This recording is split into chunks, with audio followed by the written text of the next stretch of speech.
Welcome back to Average Joe's Fantasy Football Start and Sit video. We've got your Week 2 wide receiver edition.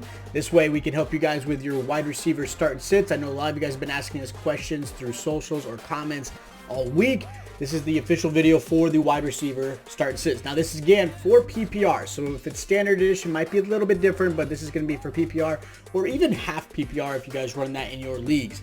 If you are new to the channel, make sure you hit that subscribe button and that notification bell. That way you guys are notified every single time we drop a video just like this to help you out with your fantasy football season. If you guys do have questions, hit us up in the comments down below.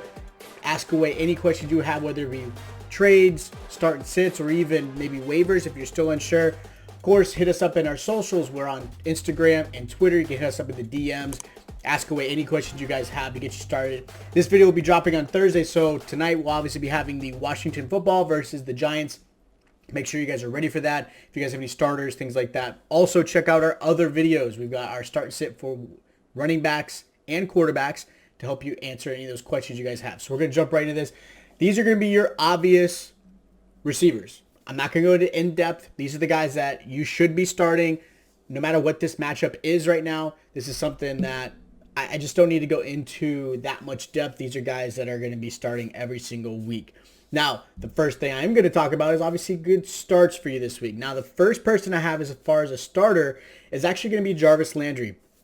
Jarvis Landry is going against the Texans this week. He did pretty good last week. I think, obviously, with Odell still being out and he's expected to be out this Sunday, Jarvis is the number one guy. He is a good PPR receiver. He did score last week, which is great. He actually put up about 17 points or so.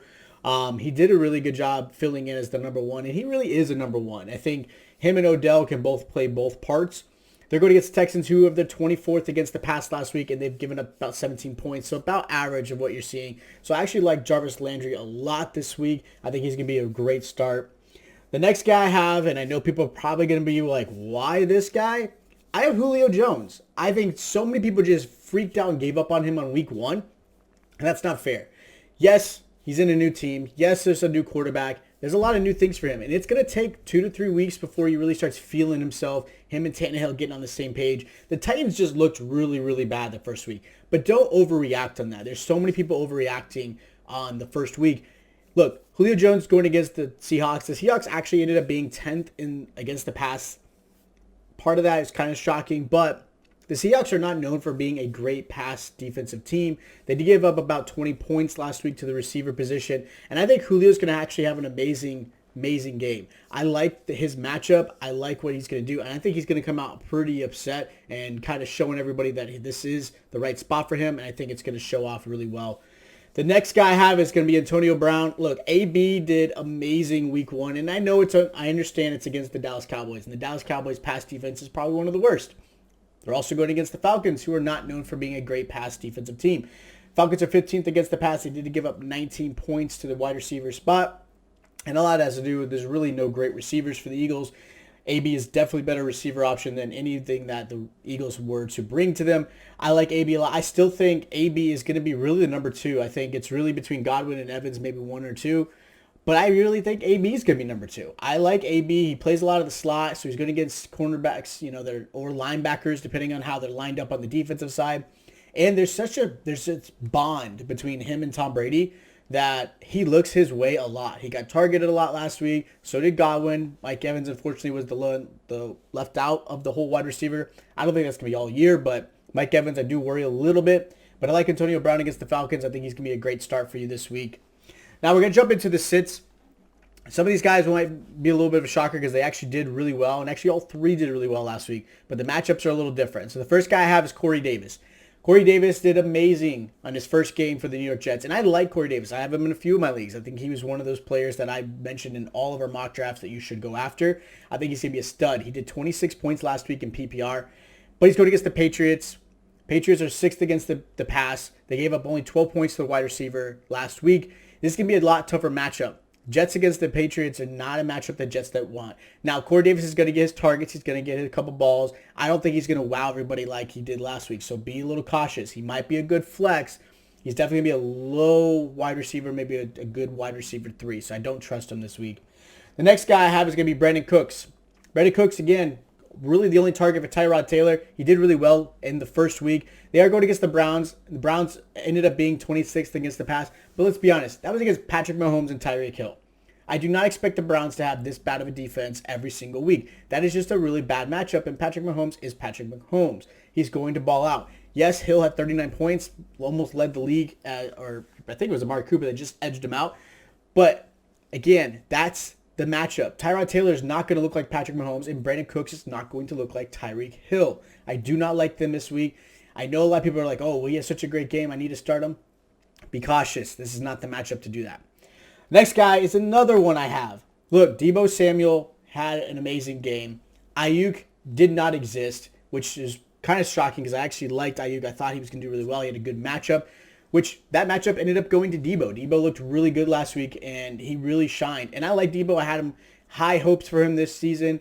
I think I kind of edged Ayuk a little bit higher, but unfortunately, Ayuk somehow can't figure out how to play some football professionally. So Deebo took over, became the number one again like he should be, did really well, but they're going against the Eagles, who actually looked really good. And I know it was against the Falcons, but they're third against the pass. They only gave up 10 points to Calvin Ridley, who's a stud, top 5 wide receiver, absolutely. But I don't like Deebo Samuel. If Slay is covering him, Slay did an amazing job.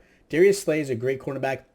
A lot of people sleep on him, but he did an amazing job shutting down the opposition, and I think he'll do the same thing against Deebo. So I don't like Deebo this week. Now, I've got some sleepers for you guys. The first guy I have as a sleeper, it's going to be Sterling Shepard. I like Sterling Shepard a lot. It's going against the football team on Thursday night, so make sure you start him. Look, Washington gave up the 25th most yards against the pass, and I think that's only going to help Sterling Shepard, and he is the number one guy. I know a lot of people like the rookie. I know a lot of people are like, well, unsure how that's going to be with Daniel Jones fumbling every 5 seconds, but I like Sterling Shepard. He was unhealthy last year. He was out of a lot of games, so a lot of people kind of forgot the talent that he had, and I like Shepard a lot this week. He's a good sleeper. The next sleeper I have is KJ Hamler. He's going against the Jaguars, who are 20th against the pass. Hamler's going to pretty much take over the role for Judy. They love him in practice. They pretty much he's really going to be the guy. A lot of people have forgotten about Courtland Sutton. I think Courtland Sutton's going to get a lot of the top corners, a lot of the pass coverage goes his way, especially now that Judy's out. But I like KJ Hamler as a good sleeper, especially against the Jaguars. I think it's going to be more of a shootout just because Broncos are going to be ahead. Jaguars are going to have to play behind. I think it's going to be some good gameplay there. So I like Hamler a lot. So I hope this video has helped you guys out. I hope this is going to be, very useful. Again, your obvious starts, your start sits. These are some good recommendations for you guys to be set up for week 2. Remember, there is a game Thursday night, Washington versus New York Giants. Make sure you guys are prepared. Maybe some players you have, like a Barkley or Shepard, playing tonight, or a Gibson. Make sure you guys have those guys lined up. If you guys do have any questions, please feel free to hit us up in the comments or on our DMs and Twitter or Instagram. If you guys are new to the channel and you enjoyed what you saw, make sure you hit that subscribe button and the notification bell. That way you guys are notified every time we drop a video. And also hit the like button. We appreciate it. We love that you guys have been liking what we've been giving you. Hopefully it's been helpful. Hope you guys are winning. Let us know if this has been helping you guys. And that way you guys have a really good season. And I'll catch you guys next time.